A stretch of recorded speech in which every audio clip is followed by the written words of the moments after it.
Salam dan selamat sore dosen dan teman-teman semua. Di sini kami dari kelompok 6 akan mempresentasikan materi mengenai memprediksi potensi kebangkrutan. Adapun kami dari kelompok 6 yang beranggotakan 3 orang. Yang pertama ada Ketun Bernadetta Monik, yang kedua ada Sherly Nokta Barat, dan saya sendiri Yolanda Pengabdian selaku moderator. Adapun dosen pengampu dari mata kuliah akuntansi manajemen ini yaitu Sondang Aida Sulalari dengan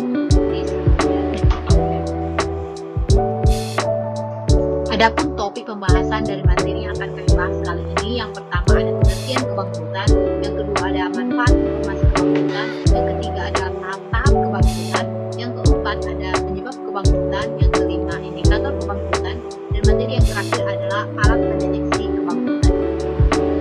Materi yang pertama yaitu pengertian kebangkrutan. Menurut Toto dalam Karina, kebangkrutan atau bankruptcy merupakan kondisi di mana perusahaan tidak mampu lagi untuk kewajibannya. Kondisi ini biasanya tidak muncul begitu saja di perusahaan. Ada indikasi awal dari perusahaan tersebut yang biasanya dapat dikenal lebih dini kalau laporan keuangan dianalisis secara lebih cermat dengan suatu cara tertentu. Rasio keuangan dapat digunakan sebagai indikasi adanya kebangkrutan di perusahaan. Kebangkrutan sebagai suatu kegagalan yang terjadi pada sebuah perusahaan. Jadi dari pengertian tersebut dapat disimpulkan bahwa kegagalan keuangan perusahaan adalah ketidakmampuan suatu perusahaan untuk membayar kewajiban keuangannya pada saat jatuh tempo yang menyebabkan kebangkrutan. Suatu perusahaan dinyatakan bangkrut apabila perusahaan gagal dalam menjalankan operasi usaha untuk mencapai tujuannya. Materi yang kedua adalah manfaat informasi kebangkrutan. Menurut Hanafi dan Abdul di tahun 2012, informasi kebangkrutan bisa bermanfaat bagi beberapa pihak. Yang pertama, bagi pihak pemberi pinjaman. Informasi kebangkrutan dapat digunakan untuk mengambil keputusan pihak yang akan diberi pinjaman dan kemudian dapat bermanfaat untuk kebijakan guna memonitor pinjaman yang ada. Yang kedua, bagi pihak investor. Investor saham atau obligasi yang dikeluarkan oleh suatu perusahaan tentunya akan sangat berkepentingan melihat adanya kemungkinan bangkrut atau tidaknya suatu perusahaan yang menjual surat berharga tersebut. Yang ketiga, bagi pihak pemerintah. Pada beberapa sektor usaha, lembaga pemerintah mempunyai tanggung jawab untuk mengawasi jalannya usaha tersebut, misalnya sektor perbankan. Juga pemerintah mempunyai beberapa badan-badan usaha yang disebut dengan BUMN yang harus selalu diawasi. Lembaga pemerintah mempunyai kepentingan untuk melihat tanda-tanda kebangkrutan lebih awal supaya tindakan-tindakan yang perlu bisa dilakukan lebih awal. Yang keempat, bagi pihak akuntan. Akuntan mempunyai kepentingan terhadap informasi kelangsungan suatu usaha karena akuntan akan menilai kemampuan going concern suatu perusahaan. Dan yang terakhir adalah bagi pihak manajemen. Kebangkrutan dapat diartikan sebagai munculnya biaya-biaya yang berkaitan dengan kebangkrutan dan memiliki nilai yang cukup besar. Nah, apabila manajemen bisa mendeteksi kebangkrutan ini lebih awal, maka tindakan-tindakan penghematan bisa dilakukan. Misalnya dengan melakukan merger atau restrukturisasi keuangan sehingga biaya kebangkrutan bisa dihindari. Nah, selanjutnya ada tahap-tahap kebangkrutan. Yang pertama itu tahap permulaan, yang dimana tahap permulaan ditandai dengan adanya kerugian yang mengakibatkan rentabilitas perusahaan lebih rendah dari rata-rata industri pada sektor yang sama. Yang kedua ada tahap kesulitan likuiditas, yang dimana tahap kesulitan likuiditas ini ditandai dengan ketidakmampuan perusahaan dalam membayar utang-utang jangka pendek dan biaya operasinya. Yang ketiga ada tahap financial and commercial insolvency, yang dimana tahap ini ditandai dengan ketidakmampuan perusahaan untuk mendapatkan dana dari sumber-sumber yang reguler untuk membayar hutangnya yang telah jatuh tempo bahkan yang sudah mengunggak-unggak. Yang keempat ada bangkrut secara total. Tahap ini ditandai dengan perusahaan yang sudah tidak mampu memperoleh sumber dana yang dibutuhkan perusahaan sehingga perusahaan yang bersangkutan harus menutup usahanya yang bangkrut. Selanjutnya di sini saya akan menjelaskan mengenai materi penyebab kebangkrutan. Kebangkrutan atau kegagalan kelangsungan usaha merupakan hal yang tidak diinginkan oleh perusahaan manapun. Oleh karena itu perlu diketahui juga apa penyebab kebangkrutan agar manajemen dapat melihat segmen mana yang perlu diperbaiki guna mempertahankan kelangsungan usaha. Semakin cepat diketahui penyebab kebangkrutan, maka akan semakin cepat dalam pengambilan keputusan manajer untuk mempertahankan kelangsungan usahanya. Faktor-faktor penyebab kebangkrutan secara garis besar dibagi menjadi 3. Menurut John and Louis dalam Karina tahun 2014, yaitu yang pertama faktor umum, yang kedua faktor eksternal perusahaan, yang terakhir faktor internal perusahaan. Materi yang selanjutnya yaitu indikator kebangkrutan. Ada beberapa indikator untuk melihat tanda-tanda kesulitan keuangan yang dapat diamati baik dari pihak eksternal maupun pihak internal. Nah,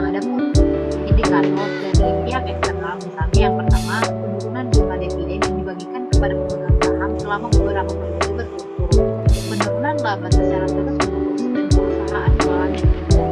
Yang kedua, ditutup atau dibuangnya satu atau lebih unit usaha. Yang ketiga, pemecatan pegawai secara besar-besaran. Dan yang keempat, harga di pasar mulai turun terus-menerus. Sedangkan jika dilihat dari pihak internal perusahaan, indikator yaitu yang pertama, turunnya volume penjualan karena kemampuan manajemen dalam menerapkan kebijakan dan strategi. Yang kedua, turunnya kemampuan perusahaan dalam mencetak keuntungan. Dan yang ketiga, ketergantungan terhadap utang sangat besar. Ancaman kebangkrutan bukan hanya kebangkrutan itu sendiri, tetapi juga berbagai masalah yang ditimbulkannya, seperti karyawan penting keluar, pemasok menolak memberikan kredit, pelanggan mencari perusahaan lain yang lebih stabil, dan pemberi pinjaman meminta suku bunga yang lebih tinggi, serta menetapkan syarat-syarat yang lebih ketat pada kontrak pinjaman. Materi yang keenam yaitu alat pendeteksi kebangkrutan. Suatu perusahaan didirikan dengan harapan mampu bertahan hidup dalam jangka yang sangat panjang. Karena itu, perusahaan harus dikelola dengan cara yang baik sehingga terus bertumbuh di berbagai aspek organisasi dan mampu bersaing di tengah lingkungan usaha yang sangat kompetitif. Terdapat beberapa alat yang digunakan untuk mendeteksi kebangkrutan. Nah, adapun beberapa alat pendeteksi tersebut dihasilkan dari berbagai penelitian yang dilakukan oleh beberapa ahli yang memiliki perhatian terhadap kebangkrutan pada berbagai perusahaan di dunia. Beberapa alat pendeteksi kebangkrutan tersebut antara lain yang pertama, Altman Z-Score. Pengertian Altman Z-Score menurut Prihadi tahun 2010, Z-Score merupakan suatu persamaan multivariabel yang digunakan oleh Altman dalam rangka memprediksi tingkat kebangkrutan. Altman menggunakan model analisis diskriminan, tepatnya adalah Multiple Discriminant Analysis atau MDA. Yang kedua, formula Altman Z-Score. Formula untuk metode Altman Z-Score adalah sebagai berikut. Z sama dengan 1,2x1 ditambah 1,4x2 ditambah dengan 3,3x3 ditambah 0,6x4 ditambah 1,0x5. Yang ketiga, kriteria nilai Z-Score. Terdapat 3 nilai dari kriteria nilai Z-Score. Yang pertama, nilai Z-Score lebih kecil 1,81. Nilai ini dikategorikan sebagai perusahaan yang memiliki kesulitan keuangan sangat besar dan berisiko tinggi mengalami kebangkrutan.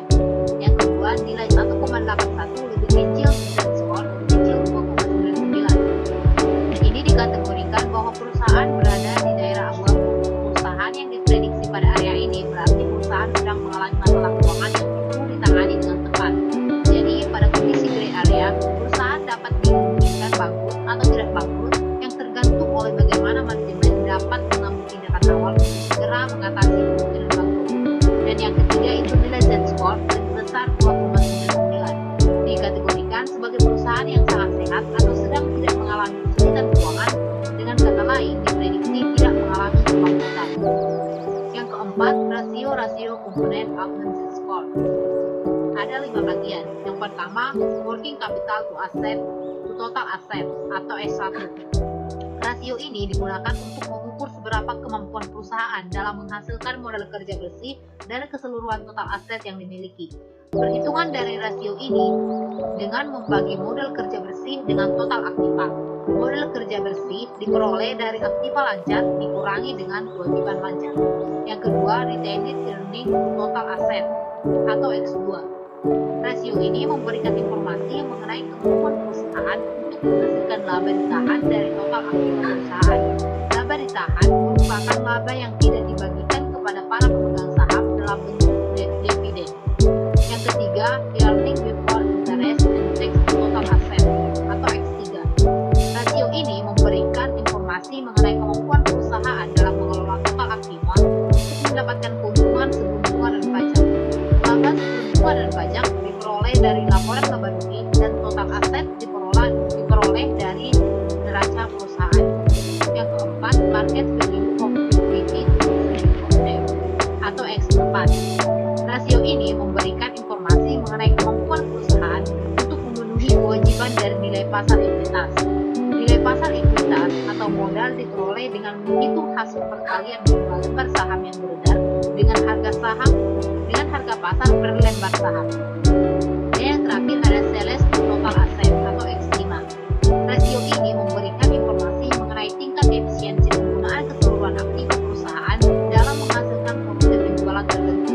Semakin besar nilai penjualan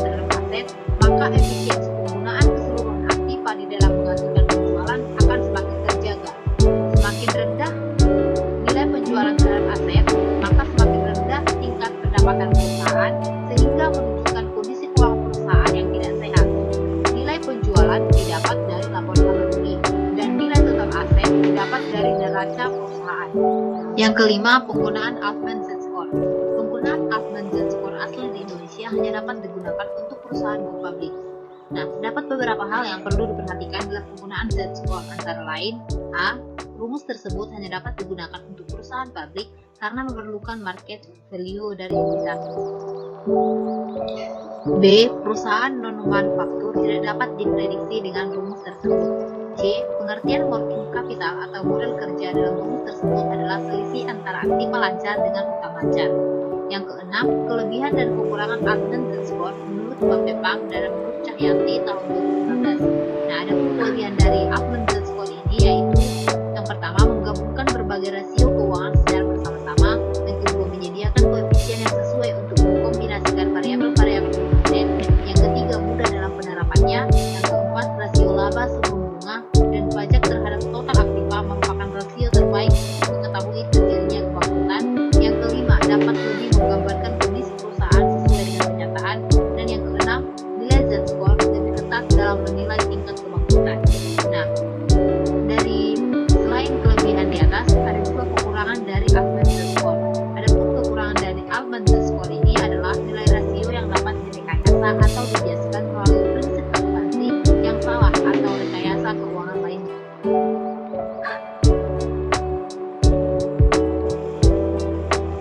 Nah, selanjutnya ada materi alat pendeteksi kebangkrutan. Yang kedua itu ada Spring Gate S-score, yang dimana pengertian Spring Gate S-score ini menurut Joseph 2011, Spring Gate S-score dikembangkan pada tahun 1978 oleh Gordon Elvie Springate. Pengembangan model ini dengan mengikuti prosedur yang dikembangkan Altman. Formula Spring Gate S-score metodenya yaitu S sama dengan 1,003A ditambah 3,07B ditambah 0,66C ditambah 0,4D. Nah, yang ketiga itu ada klasifikasi nilai S, yang dimana klasifikasi perusahaan yang sehat dan bangkrut didasarkan pada nilai S-score metode Springate, yaitu skor S lebih besar dari 0,862 dan skor S lebih kecil dari 0,862. Yang keempat, rasio komponen Springate S-score, yang dimana rasionya itu yang pertama working capital to total asset atau A, yang kedua earning before interest and tax atau EBIT atau to total asset B, yang ketiga ada earning before tax to current liabilities atau C, yang keempat ada sales to total asset atau D. Yang kelima, kelebihan dan kekurangan Springate. Kelebihan Springate menurut Bapepam yaitu yang pertama, menggunakan berbagai rasio keuangan secara bersama-sama, menyediakan koefisien yang sesuai untuk mengkombinasi variabel-variabel independen, mudah dalam penerapannya, rasio laba sebelum bunga dan pajak terhadap total aktiva merupakan indikator terbaik untuk mengetahui terjadinya kebangkrutan.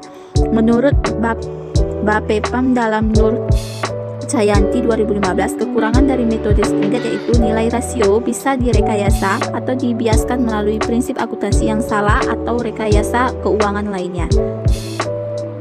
Nah, selanjutnya ada alat pendeteksi kebangkrutan. Yang ketiga yaitu James Quincy X-score, yaitu pengertiannya menurut Prihantini dari Sari 2013, James Quincy X-score merupakan metode prediksi yang dihasilkan oleh James Quincy pada tahun 1983 yang merupakan riset selama 20 tahun.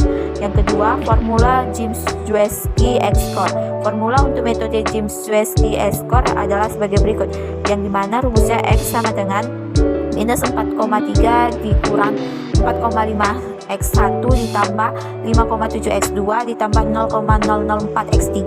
Yang ketiga, klasifikasi nilai X-nya.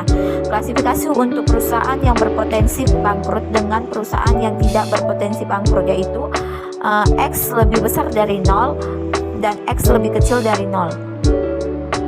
Yang keempat, rasio komponen James-Q. Yang pertama, return on asset X1, yang kedua debt ratio X2, yang ketiga current ratio X3. Yang kelima, kelebihan dan kekurangan James-Q. Kelebihan James-Q menurut Bapepam yaitu yang pertama, menggabungkan berbagai rasio keuangan secara bersama-sama, yang kedua, menyediakan koefisien yang sesuai untuk mengkombinasikan variabel independen, yang terakhir, mudah dalam penerapannya.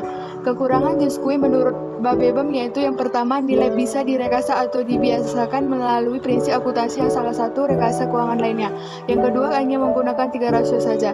Yang ketiga, James Quick tidak ketat dalam menilai tingkat kebangkrutan. Selanjutnya ada studi kasus yang berjudul Prediction of Potential Bankruptcy Using Augmented Score, Spread Score, and Zwiefke Score Analysis Methods on PT Exeget dari jurnal ilmiah Esai. Penulisnya Bella Jelina Putri, Exardit Mansya, dan Arif Maksud. Adapun tujuan dari penelitian ini yaitu untuk mengetahui potensi kebangkrutan menggunakan analisis metode Augmented Score Analysis, Spread Score, dan Zwiefke Score. Nah, metode penelitiannya yaitu metode pengumpulan data yang digunakan adalah metode dokumentasi. Untuk laporan penelitian ini menggunakan data yang bersumber dari laporan keuangan PT Exeget yang didapat dari website PT Exeget dan kepustakaan lainnya. Selanjutnya, hasil dan pembahasan. Berdasarkan hasil analisis yang dilakukan oleh penulis atas laporan keuangan PT Exeget selama 3 periode yaitu tahun 2016 sampai dengan 2018 dengan menggunakan metode Augmented Score Revisi, Springer Score, dan Zwiefke. Secara untuk memprediksi tingkat kebangkrutan, maka dapat disimpulkan bahwa PT Exeget berada di zona bahaya atau termasuk ke dalam perusahaan yang berpotensi bangkrut. Adapun penyebab dari prediksi tingkat kebangkrutan yang terjadi pada PT Exeget diantaranya adalah besarnya jumlah utang perusahaan. Bahkan jumlah utang lancir perusahaan melebihi dari jumlah aset lancir yang memiliki perusahaan. Selain itu juga dikarenakan rendahnya pengelolaan aset yang dimiliki sehingga berakibat dengan terjadinya kerugian berulang pada perusahaan. Namun PT Exeget masih dapat menjalankan kegiatan operasional perusahaannya dan berusaha dalam memperbaiki kondisi keuangan dilihat dari penurunan skor dari hasil perhitungan pada setiap metode analisis. Yang selanjutnya adalah kesimpulan. Adapun kesimpulan dari pembahasan materi kali ini yaitu kebangkrutan merupakan masalah yang sangat esensial yang harus diwaspadai oleh perusahaan. Jika perusahaan sudah terkena bangkrut, maka perusahaan tersebut benar-benar mengalami kegagalan usaha. Kebangkrutan sebagai suatu kegagalan yang terjadi pada sebuah perusahaan. Oleh karena itu perlu kita ketahui juga apa penyebab kebangkrutan agar manajemen dapat melihat segmen mana yang perlu diperbaiki guna mempertahankan kelangsungan usaha. Penyebab kebangkrutan secara garis besar dibagi menjadi 3, yaitu faktor umum, faktor internal, dan eksternal perusahaan. Suatu perusahaan didirikan dengan harapan mampu bertahan hidup dalam jangka yang sangat panjang. Karena itu, perusahaan harus dikelola dengan cara yang baik sehingga terus bertumbuh di berbagai aspek organisasi dan mampu bersaing di tengah lingkungan usaha yang sangat kompetitif. Terdapat beberapa alat yang digunakan untuk